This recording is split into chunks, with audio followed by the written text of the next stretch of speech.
Today, an effort to make sure that another deadly outbreak like the one that claimed 20 lives last year doesn't happen again.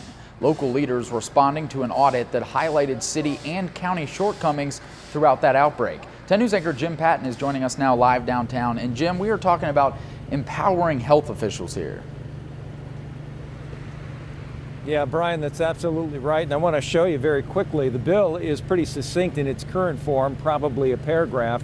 And it would empower county health officers to actually order cities to take action against an outbreak, but also requires them to notify cities and municipalities that there is such an outbreak taking place.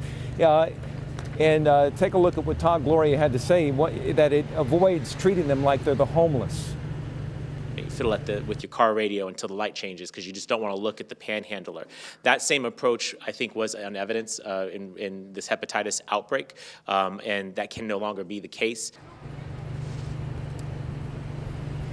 Assembly Member Todd Gloria, flanked by other local Democratic leaders, suggesting the hepatitis A outbreak of 2017 and 18 was due in part to the stigma surrounding the disease because it largely impacted the homeless.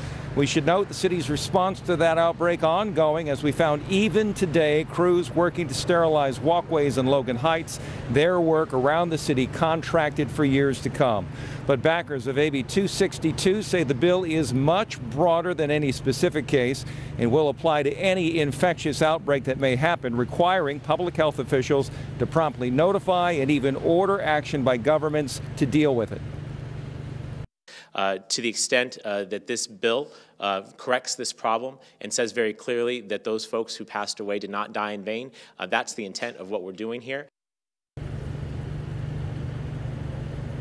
And 20 lives were lost during that outbreak here in San Diego, and Todd Gloria believes if AB 262 had been in place, it would have saved lives. He's hoping to get it passed by the end of the year.